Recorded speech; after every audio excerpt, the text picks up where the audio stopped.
I'm usually up by 5 Oh, a.m. okay, though. we're starting. We're starting. Oh, He's just bragging. He says he's up at 5 a.m. Everybody, welcome to Radical Books and Politics. I'm your girl, Jesus.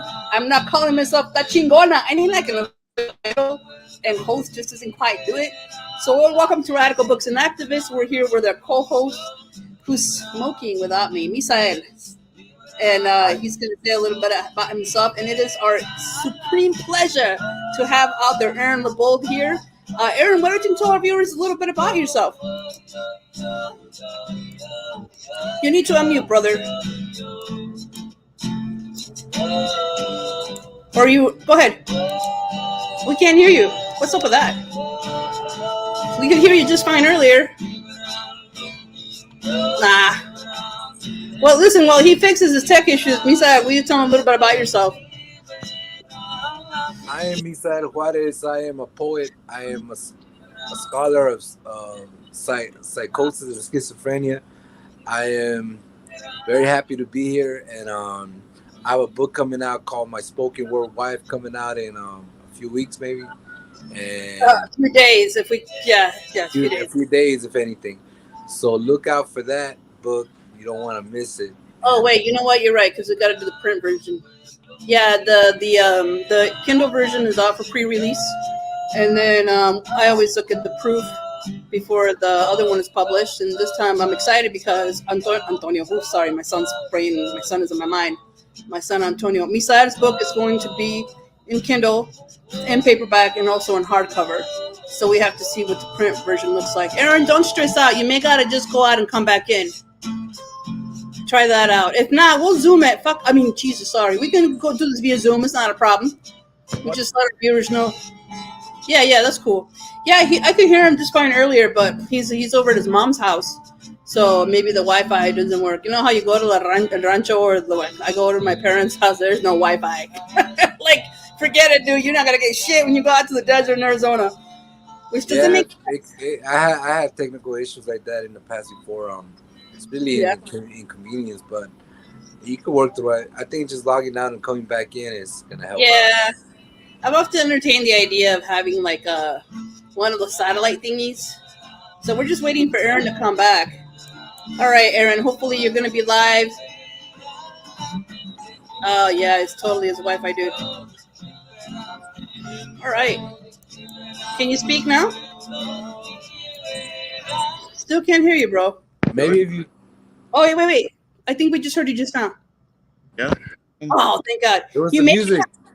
You know what? Maybe your microphone is being covered up, perhaps, or maybe it's where you're out in the backyard. We were Yeah. just saying that we have the same shit happen to us because my mom and dad live in the desert Yeah. between Yuma and Arizona. Oh yeah. No Wi-Fi, none.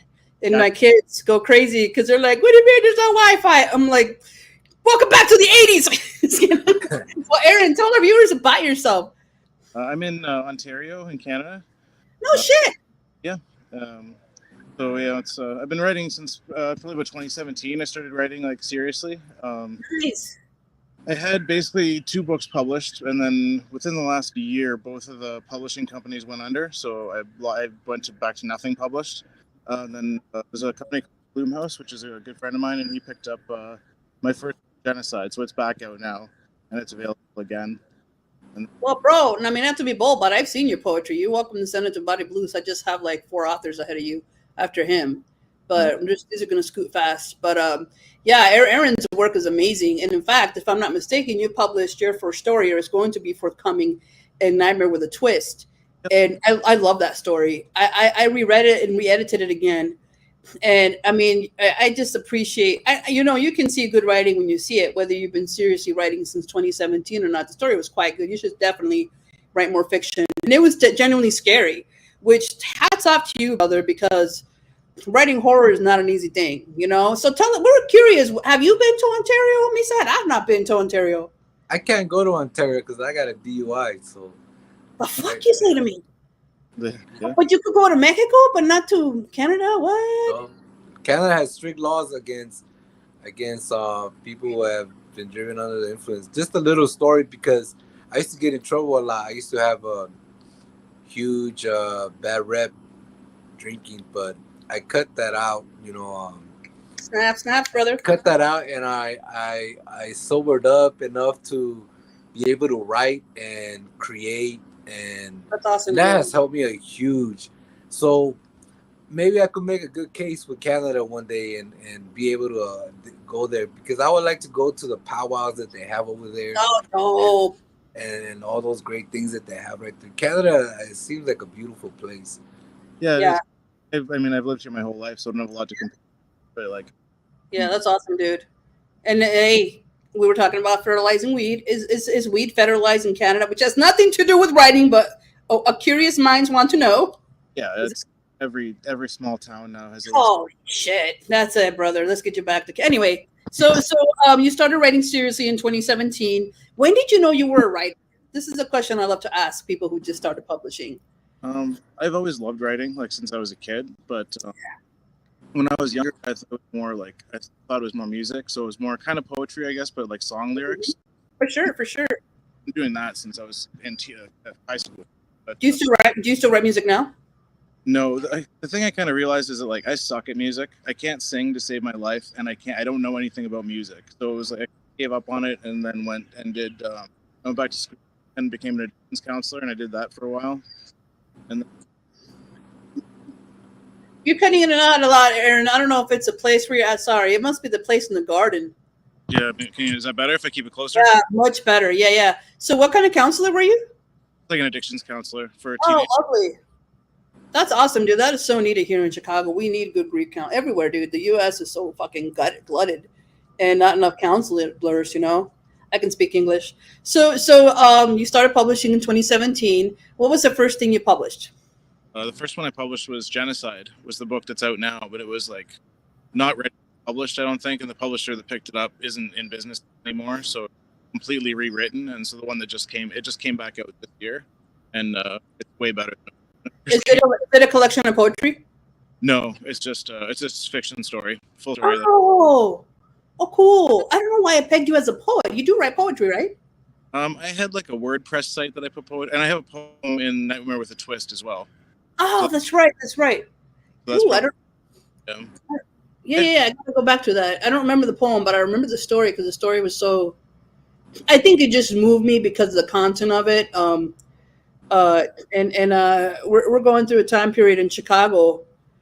Well, in the U.S., it's very difficult for the homeless to survive. Yeah. So they have the people live under the viaduct, under the bridge, or they have homeless encampments, and they have one horrendous.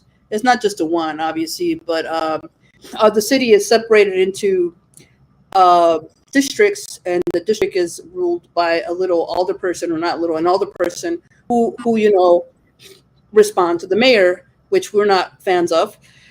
But what essentially they're trying to say is, okay, if you buy propane and give it to the homeless, you're going to get a ticket.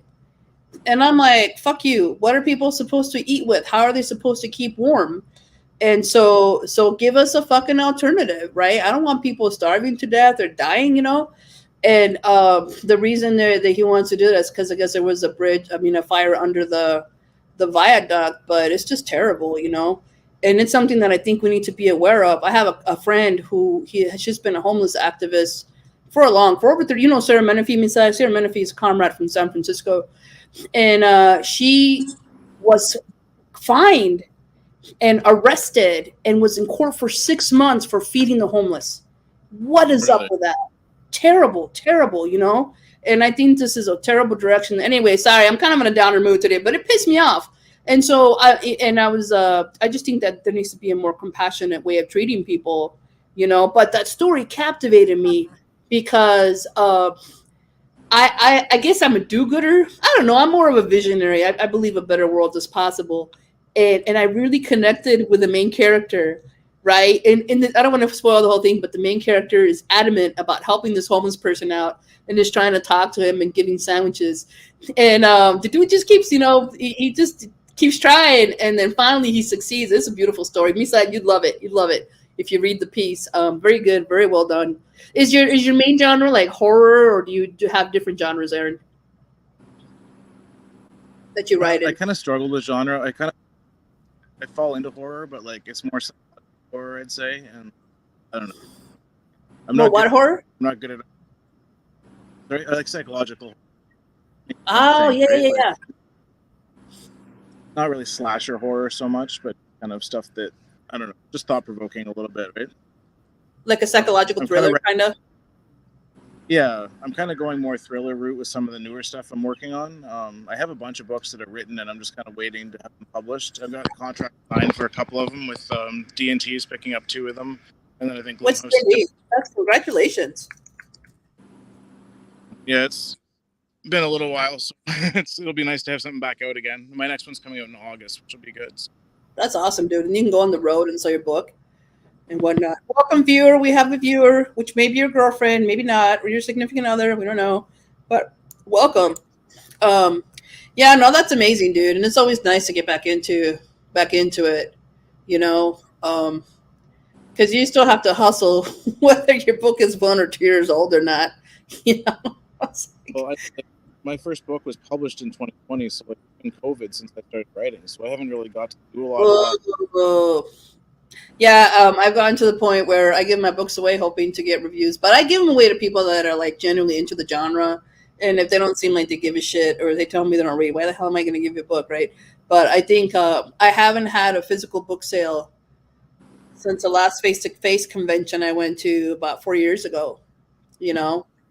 And so it's hard. It's hard, but I think even when I've had guest authors just to promote the Amazon link or wherever the publishing press is, because it's difficult, you know.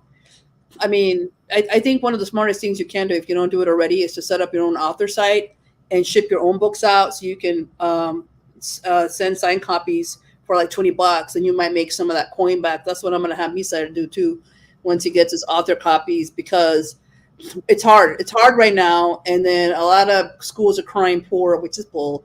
But it's difficult to get gigs unless you're really established and like shit. I don't know, man. Like Howard Zinn or somebody, somebody famous who's written books and whatnot. I'm not saying it's impossible, but that's one thing. One way you can still hustle your books and promote it and whatnot. But it's hard, especially if you're making your money from your sales, you know. But book cons are opening back up. Other comic cons are opening up. It's just a struggle. But I will say this: when I go to a physical table to sell books, people are genuinely generous. And even if you put on the tag, this book is $5, they'll give you 20, and it's like, whoa, whoa, whoa, no, let's not go crazy here. You're $15 back. But if you're making coin and they're generous, fuck it, take it, man. You got to pay your bills, you Sure. know. Yeah, but people who love books, I think, in the main, tend to be very giving and generous and appreciate your work, you know. But But yeah, yeah, it's not. Yeah, I think as long as you stick your neck out there, if you're going to places and create, I think somebody once told me if you create like an LLC, you can go into the schools and start teaching with the lessons that you have in your stories. You can go in there and start creating some kind of revenue by simply putting yourself out there as a teaching artist and true, and, true. and writing and having writing contests and creating classrooms for yourself to facilitate and teach and instruct and delight, with your message. So you Yeah. can you can there's many opportunities for writers. I think you just got to make them happen, and just pursue it. You just got to pursue it until it becomes a reality. No, I agree. Because so I'm planning. I mean, you're always welcome to come to the city colleges too, Aaron. I'm bringing Misael virtually to speak to my creative writing class and my research writing class. He came for the first time. And one, you don't have to fly, but the only thing is you're not going to sell books. But as you start to develop your repertoire, your CV, you can list a number of schools you taught. And you got this thing with addiction studies that might also be interesting to do, like an addiction studies kind of reading, kind of thing. I have a friend who he's a more established than us. He's been writing poetry for longer in the slam movement, and he has a scholarship that he gives out to poets from his own money, so nobody else controls him. And that's David Romero, who I think is a really fine human being. And he also he speaks. He doesn't turn down, like we have this I have this philosophy. I think Misad has this philosophy too. and we got it from I got it from Tongo Ace and Martin, who's a San Francisco. But I did it anyway. But it kind of crystallized for me, like you never turn down an opportunity to speak at the mic, Yeah. never. It in all practice is good, and I'm not. I mean, Misa, as in, we're not conceited people, you know. Like if you want to take my story in your newsletter or your grassroots newspaper, or you're interested in my poem, I'm not gonna say no, you know. So I think that's also important. But yeah, man. And if we come across any opportunities to, we tell you no. Oh, Kitty. All right, Kitty's on. Oh, my sister Kitty. Shadow One Cat. By the way, dope picture. She's our third host, a host because she identifies as a dad. But shared is, I mean, Shadow was spending time with her daughter, his daughter. Damn it, I can do this. His daughter.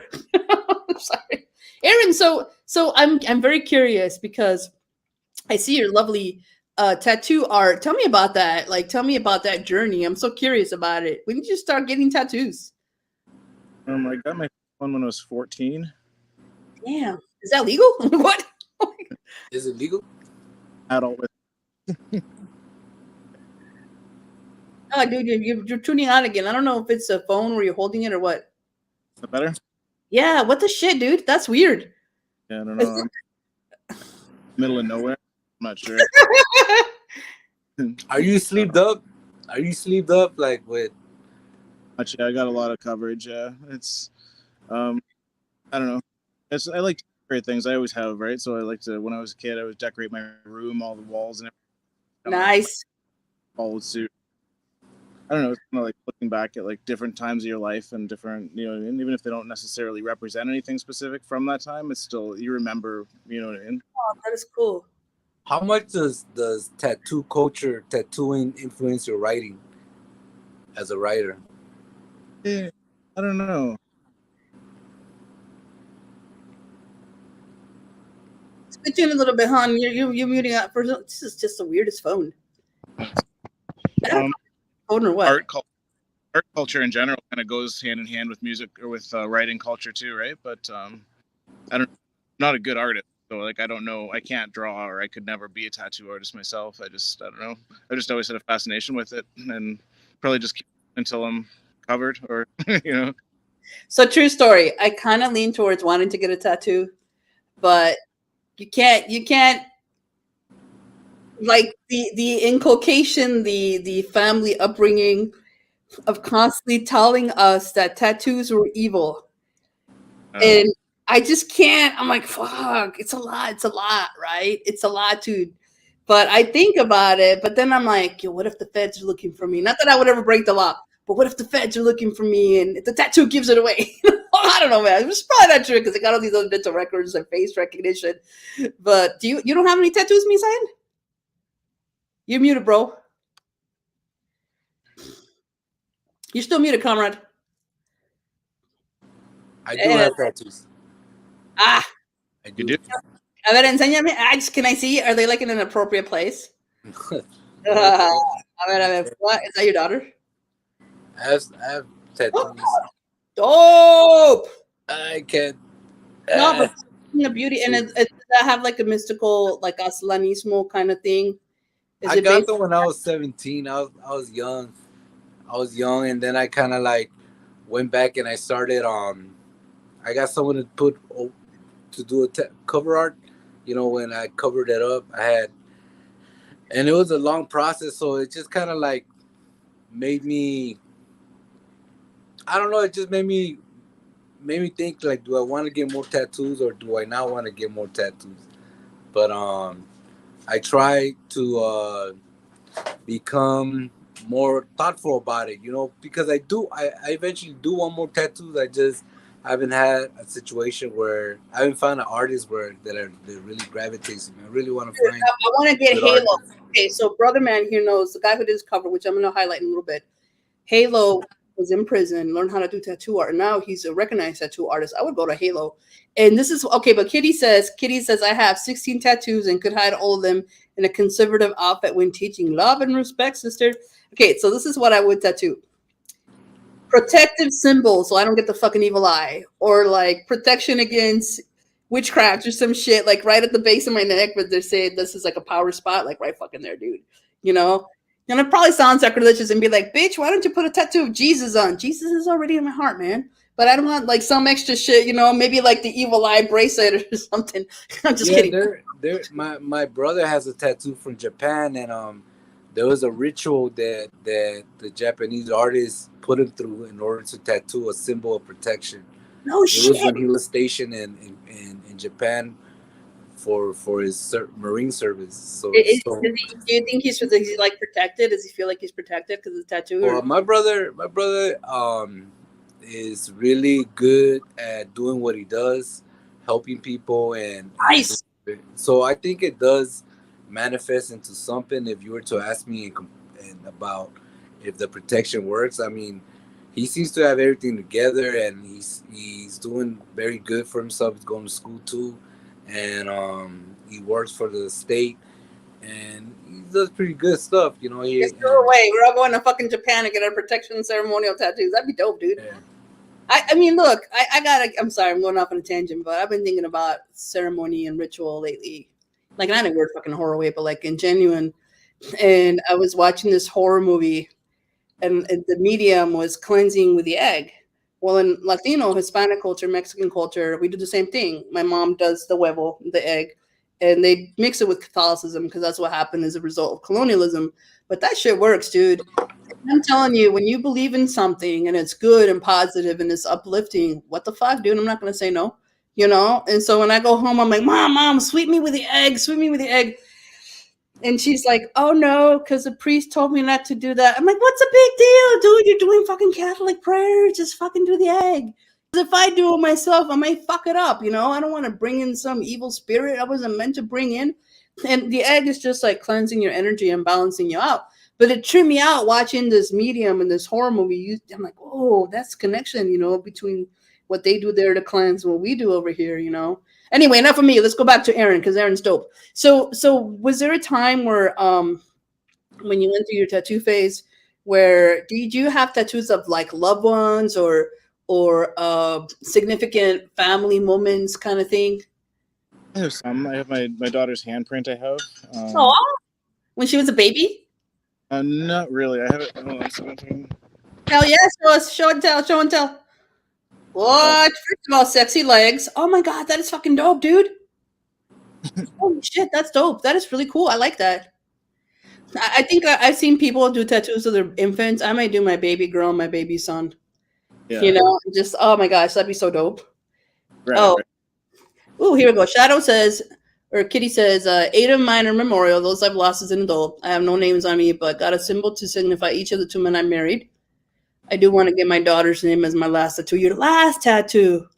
Yeah, she says love it. She loves that, Aaron. I love it too. That's amazing. I think that's great. Do you have anything about your daughter and you, Miside? I have her name.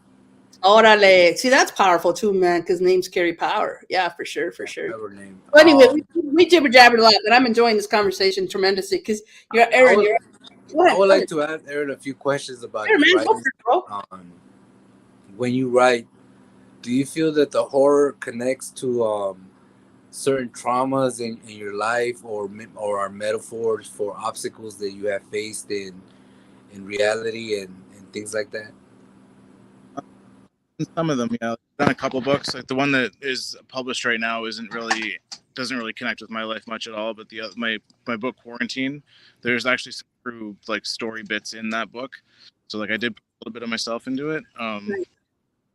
But yeah, like the messages. I'm trying to still kind of learn how to like put in the messages that I want to say into a fictional book. Like it's fun, right? It's different to like. Right. Come closer, son. It's cutting out again.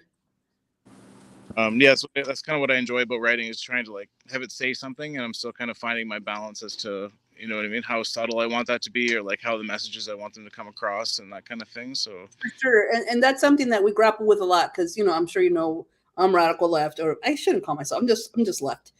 And Misai is too. We both believe in cooperative societies and and whatnot, but it's a fine balance. I think when you have that political message, that higher truth, it has to emerge organically from the experience of the characters. because you don't want to proselytize. It's a fine balance, or flat out fucking make it a political fiction and let them know in the intro this shit is political, and this is how it's gonna go down. Because I love that kind of story too when it's not forced. But ultimately, you're writing to your own excellence, whatever your message is, Aaron. But yeah, it's a struggle. Even for me, like when I write my poetry, I don't plan it. I No. don't. Some poets are very good about structuring. I do have the opener and the end in mind, but nothing beyond that. And yet I'm okay with that. That's just my process because I'm more of a pantser. I don't plan things very much, but I do think that the political though is difficult. And yeah, and I read a lot of poems about labor and how difficult it's been for farm workers in the Southwest or just class issues. But when I write the poem, my intent isn't to bring up the class question. I'm just describing what I'm seeing and often leaving it with, what are you going to do about it? Or this is fucked up. Like, I don't say it like that, but this is fundamentally fucked up. Wake up, kind of thing. But beyond that, ooh, here we go. Kitty has a question. She says, Aaron, whilst research, ooh, very nice use whilst. Aaron, whilst researching you before the show, I found vlogs from 2017. I think a fictionalized you would be an amazing character. Woo! I also think your memoir of the journey would be amazing. Okay, what you talking about, Aaron? I don't know if you even find it anymore. One of the first things I ever wrote was a memoir thing. I did it on a platform called Medium, and it was just like a weekly blog thing that I did. And it was to try writing. It was going through and trying. Come closer, honey. You're cutting out again. Sorry, I don't know why the phone does that. It's so funky. Yeah. So it's more about you. What kind of struggles did you say you were going through? I went through a lot of different things. I was addicted for a while to heroin and stuff like that for a lot of my life, and like struggles like that. But talking about those days where every day I blog, I went through life. Bro, you're cutting off a lot. Sorry, hon. I know. What the hell, dude? It's annoying. Sorry, it's not you, but I know you're saying a lot of awesome things. I don't know how to. Okay, sorry, bro. You hear me? Yes, thank you. Repeat, please. Yeah, that was pretty much what it was. It was liberating, and it was like kind of what made me want to get into writing. It kind of sparked that, like, I want to write a novel now after I'd finished that, because it's like the whole memoir thing is over 200,000 words. So hey, that's a full fucking book, bro. That's a full book. It is, but like when I look back on it, it's the first thing I wrote, so like it's not very good. Like maybe the content is good, but like the writing itself is like pretty bad, right? Because I didn't know what I was doing yet. You know what I mean? Like the revision process is what your editor's for, man. Yeah, and then if Kitty's interested, it must be pretty fucking amazing. You know what I'm saying? I don't know how much stuff is still up there, because I took it all down at one point, but yeah, switching's on. I don't know why it does that. It's so weird. Okay, so we're gonna just fill in while we can hear your lovely voice again. Yeah, we talk about. Oh my gosh, I teach creative writing too, and a lot of times I tell my students that writing can be healing if you're ready for it. Don't assume that writing has to be confessional or about trauma, because sometimes the trauma is too close, and it's actually hard to write about those things. Yep. And then I had a student tell me, and it kind of pissed me off, that her teachers would force her to write about her traumas and the bad experiences. And I'm like, fuck that. No, you don't ever push a writer to write about their traumas if they're not ready. You know what I'm saying? It's like fucking pecking at a wound over and over again. So I told her, I'm like, I didn't say F that, but I told this person, you write what you want to write about. This whole bullshit about being your most genuine self because you're writing about suffering and trauma is bullshit. If it's your jam, that's different. If it helps you, but obviously the blogging helped you, it was healing, but it was a choice you made. You were ready for it, right? Yeah, Misa, I don't know. What do you think about that? Using writing to heal trauma, or I worked for an organization before that was all about that, and I did notice that when you write a poem and it's about trauma, but here you are reading it over and over and over for good years, I don't think it serves much. It might help the individual in the audience, but as for the poet himself, I don't think it helps him a lot, in the sense that you're reliving a trauma, and all these people are witnessing you in that state of that trauma that was experienced a while back. There has to be maybe like a sacred space, like a space where the space has to be developed in such a way that it's sacred, that the wounds can come in and be cleansed and healed in Yep. such a way, with the spirit of creativity. It takes a lot of guts and a lot of nerve and a lot of courage to read a poem that deals with trauma and things like that. That's one thing I have to say, because I could see that people would sometimes break down crying while Oh reading yeah. a poem. Yeah. No, dude. Every I get, yeah. You gotta put the phone closer, son. Sorry. like for a lot of people, like the writing is the that form of expression too, of like a way to get some of that out and a way to process deal with it. You're cutting out again, Aaron. Sorry. Um, It's gotta be like right in your face, man. It's like it's weird. Still can't hear you, man. is that any better? Yeah, yeah. Now I can hear you. So yeah, no, I find like kind of putting it out there on the internet too, sort of made like I don't know, kind of made it like a weight off of you, right? Where it's like out there now. You know what I Yeah, mean? yeah. A lot of the stuff when we talk about trauma and stuff, a lot of people like keep it in for so and destroy it inside out, right? So like, finding out and helps for some people anyway. I guess everybody's different, right? But like for me, that But that was a choice you made, though, Aaron. It wasn't pushed on you, whatever. But I also think that one of the things that's happening here in Chicago, and it's not just in Chicago, there's a lot of creative spaces for young people, especially. But what they're gearing more towards is communal healing, and I think that's really important, so people aren't alone. So one of the things I hope to do in the very, very like in the fall is to have like a healing kind of circle of some type so people can talk about what they're going through because COVID has been very traumatic for a lot of people that have lost relatives that haven't been able to travel to mourn people, and things like that. Or just there's a lot of gang violence. We just had another mass shooting, not like they did in Texas, but two kids were killed, right? And this is something that happens on a regular in Chicago. And I think one, well, I think a lot about the issue of guns, but in terms of that healing process, that it should be more communal. People shouldn't be having to bear this shit on their own, And in the U.S. and I'm sure in Canada too, there's things that get stigmatized, like drug addiction, like alcoholism.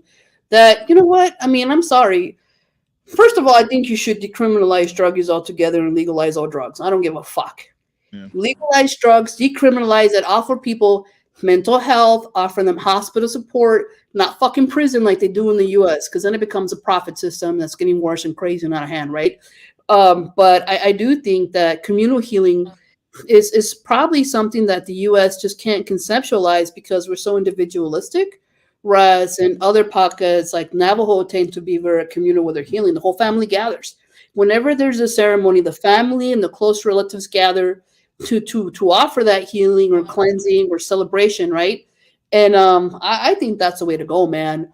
Because I mean, I think people need that support, and the youth are really taking they're taking the front line on this. They're setting up their own healing circles. They're setting up their own ministries.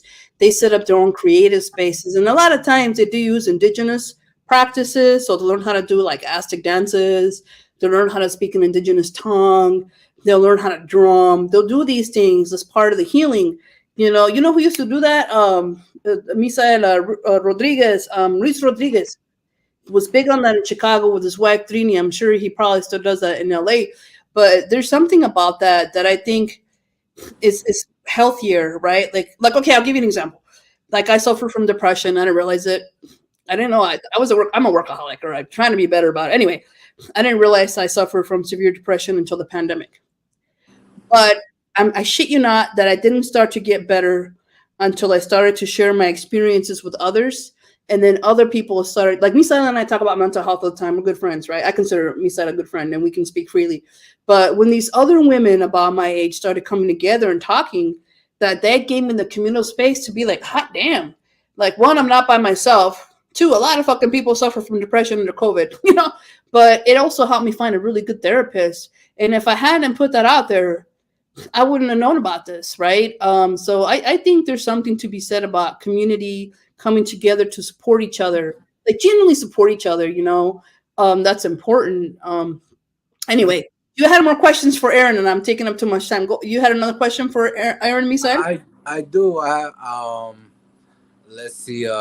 There is a thing that somebody once told me that when you write horror movies, it makes the protagonist seem like they are very like wealthy in the sense of luck, and because they have such luck, it speaks to the volume of experiences that maybe you might have having luck in dangerous situations, or with the in the field of addiction, as you mentioned. um how does luck work in a horror story, and how does it relate to you, being lucky? No, that's a great question. I think it's kind of how you perceive it, right? Like, I kind of think it happen for a reason sometimes too, right? So it's like Yeah, yeah. see it as being lucky, or you could see it as being like, what taking this, like, you know what I mean, as opposed to like, I don't know, learning from what happens and like analyzing, being grateful for, like, you know what I mean, things you did come out of. Like, I don't know if I'm lucky or if it was like that's what was supposed to happen. You know what I mean? I was supposed to learn. Yeah. I don't know if that makes sense, but like, in do I guess it was a thing. I mean, I'm not answer that. I do believe. Bring it closer, son. Sorry. There's, I swear to God, the phone was right in your face. I apologize. I don't know why I'm sorry. I feel bad for you, dude. I want to hear your wisdom. But yeah, I think, I don't know. I don't think I spent a lot of time looking at it in that sense. I think I spend a lot of time looking at it as like, you know, analyzing what's happened and like looking at how far I've come, and then having faith in the fact that I still have further to go, and like thinking that Breaking up, brother.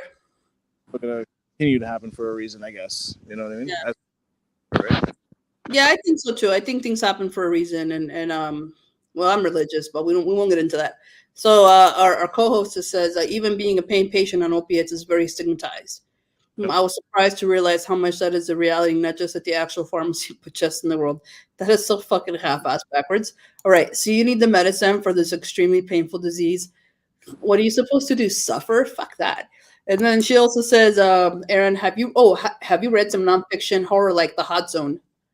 I don't really, I haven't really read a lot of like other people's books. Since I've started writing, I've started reading a lot more, but a lot of what I'm reading is other indie authors. Yeah, So, yeah. you know, I'll get people and be like, oh, I should check out your book. I find that like one of the best ways to kind of get to know someone is to check out their book. You know what I mean? For sure. Yeah, I agree 100%. I read a lot of Indian. I read a lot of traditionally published writers. I recently made it a goal. Don't ask me why. I made it a goal to read all of fucking Stephen King's books, and some of them I reread because I mean I'm older. I just hit a milestone birthday. I forget shit. Yeah. I don't even remember watching movies from like 5 years ago. I watch them again. It's like watching them for the first time. But I was reading this pretty dope book that was definitely from the 80s. And at the time I read it, it was the scariest book. Granted, I probably read it in high school. It was still pretty damn good. But this writer has since fallen off the face of the planet. I'm trying to figure out what happened. It's a book by Mark Manley called The Devil's Coin. And then I found some of his other works at bookstores. Thank God there's still some bookstores left. The Blood Sisters is up next, but this is like classic 80s horror. But God dang, everything in here is traditionally published. Okay, I'm gonna make a liar of myself. Even Tango's book is traditionally published. Oh well, I don't have any non-trads. I'm actually reading one on my phone that's an independent storage publication.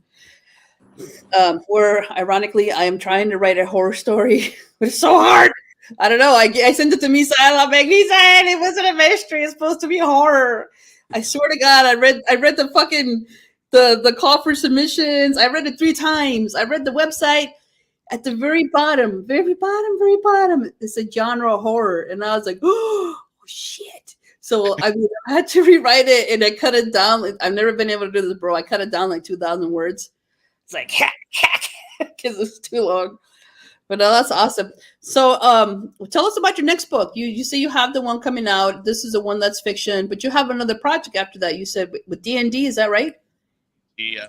It's called Born Sick. It's coming out. It's about kind of about two messed up doctors, basically. So it's like a horror. It's more classic horror than some of the other stuff that so kind of fun to read. There's nothing wrong with classic horror. A good classic horror, because nowadays, damn, it's just too much, man. You got like fucking zombies and vampires and witches and all this mixed in, and it's just like, I don't know. There's something to be said for the classic slasher, you know. Fun, right? Yeah, yeah. Even the serial killers. I was tripping. I was watching this show and I was getting really into it. I don't want to tell you what show it was, but the serial killer was like this little kid, and I'm like, what the fuck? And I'm not saying it's impossible, but I don't know, man. I find that in some ways wrong, because then it's giving kids the idea like you too could be a serial killer child, you know. But it was a lot, man. Like I could like in the Devil's Coin, this kid becomes a piece of shit because he literally has a possessed coin that gives him supernatural power. So there's an explanation about why he becomes a killer. But to just have a kid be a killer at that age, it's like shit. You know, you gotta start getting suspicious of my kids and be like, "Fuck this!" You know, don't piss them off too much. They come after you with a fucking knife. And no, let's get it now. But not, no, my kids are pretty dope. I'm actually curious, Shadow, if you could type, what's a hot zone about? Is it about Chernobyl, which is what I'm assuming? We'll have a respond to that. Yeah. So it's more classic horror with doctors. Is it a long novel, or is it a series of stories? Well, it's a novel. Like most of my work is between 50 and 60,000 words. Oh, you are a novelist. I thought you were a short writer. Okay, so I'm assuming. Tell us about your writing process for other people who are coming to. Do you plot your novels out, or are you more of a plotter or pantser? Answer, I would say I just have the idea, and then I kind of think so far ahead, and when I get to that point, then the next idea comes, and do the next few chapters that way, and Yep, that's what I tell my students, dude. Chapter by chapter, scene by scene. And just let it see what Yeah. happens. Do you have an ending in mind when you write your books, or sometimes yes, sometimes no? Yeah, sometimes an idea of one, but not completely, and sometimes it'll change, or sometimes you know what I mean. So I have another that's contracted to come out next year, and it's a ghost story. So I figured that would be Nice. one of those little Facebook things of oh, haunted places, and I was looked into it, and it's a place called Pacheco Pass. I don't know if you guys know that. No, familiar. It's a real place, so I was like, that'd be cool. So write a fiction. That freaks me out. I don't know, man. Like, oh my gosh. It just I'm a real chicken shit when it comes to real life like potential, things. And we were in, yeah. I don't know if I could do that. Knowing my luck, I probably. Anyway, we'll shut up. We won't go there. But we were in Colorado, and the oldest, most haunted location in the state. And I was kind of leery of going there because it had been like a brothel. It'd been an insane asylum. It'd been a hospital and and then it was a restaurant. So there was a restaurant part, and then there was a part where people were sleeping, or they were like renting or whatever. And my daughter was 2 years old at the time, and she's super mellow. She started crying and pointing at nothing and saying, "There's a monster there. I don't want to be with the monsters." And I tell you what, man, I was like, fuck this. Let's take our food to go. I'm not playing with this shit. Let's just go.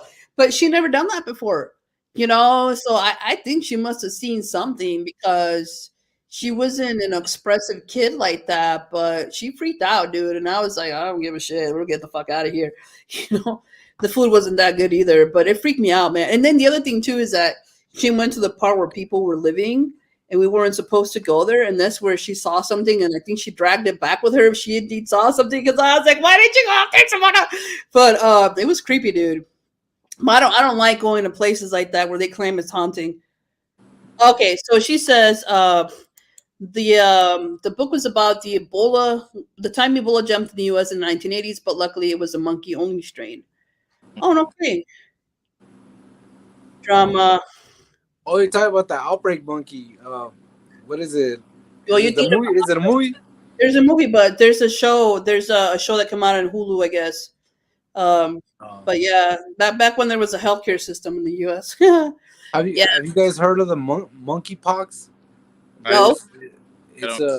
It's a new disease that just hit the. I don't know. It affected somebody, and they had these gigantic chicken pox that start emerging from the skin, and they call it the monkeypox. So you guys Wait, research wait, that. wait, wait, wait, wait, wait. Like on people? No, there's monkeypox. Yeah, Yeah. on people, on people. Ooh, fuck They that. call. I don't know if it has anything to do with monkeys at all, but But you they just think so, call right? it that. Why would they call it monkeypox if it's? Oh my god! Now I gotta research I that don't know. shit. Yeah, you Damn, look it dude. up. Now we gotta deal with fucking COVID and if it's variant cousins and shit. No, no. Yeah. All right. Well, So listen. Go ahead. Go ahead. Let's do a few more so questions. 'Cause we're at yeah, I 43. have another question, man. Since you were talking about addiction and you're talking about um having some kind of a writing process where you just think it like the ideas come to you and then you figure it out as you write.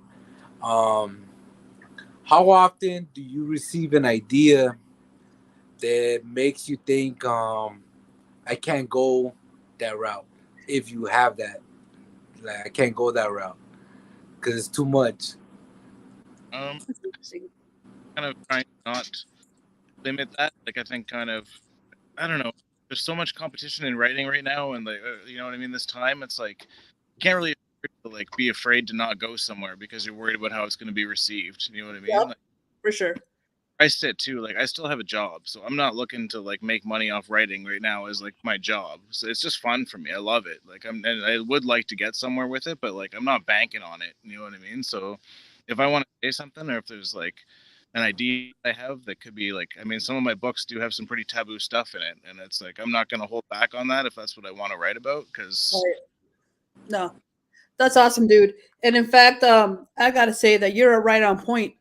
Not only is the indie genre glutted, the regular market is glutted too, and partly because of the advances in technology. And agents will tell you that they get hundreds of manuscripts a day. yeah, They got to choose from that, right? And so I think you're right. You just got to put your work out there. I'm the same way. I run the press. I love it. My point, not my point. The goal is to elevate the voices of writers like Misa and others who have a vision for a better world. But to get their voices out there, right? Because whether it's independent writers or traditionally published writers, it's very hard to make a living off of writing just in general. A lot of writers, even well-published ones that are represented with an agent, do have full-time jobs. I love what I do. I teach for a living. I teach creative writing. I teach English. uh, I am in contact with some brilliant writers, and I get to midwife them into growing their skill and growing their confidence, which is probably one of the greatest things they need to work on. But I agree 100%, and it's never been about money. Misa knows this.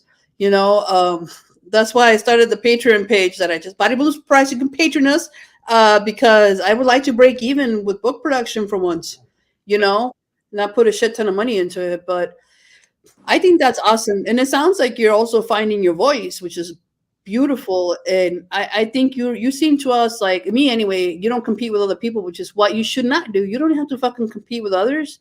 You write for yourself. You write for the craft. Some people get so hell bent on publishing, publishing, publishing, publishing. And my thing is, okay, that's great, but did you really put your all into it? Right? That's what I care about. we I have to don't be know. feedback about it too, right? Like sometimes you'll put something out and you think it's really good, but then somebody who's got more experience might point out a few things, and it's like, Oh yeah, yeah. I've grown a lot, started writing because like I'm willing to learn, willing to admit, like, you know what I mean. There's more stuff I can do better at. You know what I mean? Everybody can. But I would say this. You shouldn't let, like, what you're good at, or you're growing into your craft. That learn from it, but don't let it knock you down, dude. Don't let it lessen you who you are. Um because some people can be sanctimonious bastards, and I'm like, you know what? Fuck you. I recognize you're the editor of a very prestigious magazine, but that doesn't give you the right to be a dick. It Yeah. just, you know. But I think, for the most part, the writers are pretty cool. I think they're like teachers. They're giving. They like to share. Like nurses tend to be givers and sharers, and I think anyway. Maybe I just hang out with the right crowd. Hey, Aaron. So listen, it's been a pleasure. Sorry about the tech issues, brother, but we'd love to have you on again. Maybe next time we could highlight your book, and then get some readings from that. And we have the show every day, not every Sunday, but we can interview at another time when it's more convenient. But we always close out with, if you need people to follow you on your socials, or give us a title of that book again. What was it called? The one that's coming out in August? Oh, the one coming out in August is called Born Sick, and the one that I have out right now is called Genocide. Okay, so check these on Amazon. Yep, Genocide, Amazon. Yep. So, well, Born Sick is coming out. Yeah, but Genocide you can get on Amazon. Awesome, awesome. Well, listen, brother, this is your home away from home. I really appreciate your time and taking time away from your mom to come hang out with us. And like I said, your house is our house anytime, brother. And we usually speak in poetry back and forth to each other. So next time we could maybe fiction talk back to each other. But thank you for watching Radical Books and Activists. It has been a supreme pleasure to have Aaron Lebold, author, an amazing human being from Canada. Yeah, Kitty's gonna totally buy her books though. She already said she can't wait to buy her books, Born Sick and Genocide, which is now on Amazon. Listen, if you like the show, please like and subscribe. If you want to come on, comment. Be happy to connect with you, or you can just email my email at drmariajestrada. Don't spam me. But I am looking for amazing guests. And you are listening to the tunes of Adam Gottlieb, the One Love, who wrote the song especially for this show. So anyway, thank you so much. Don't leave, Aaron. We're going to just chat with you a little bit.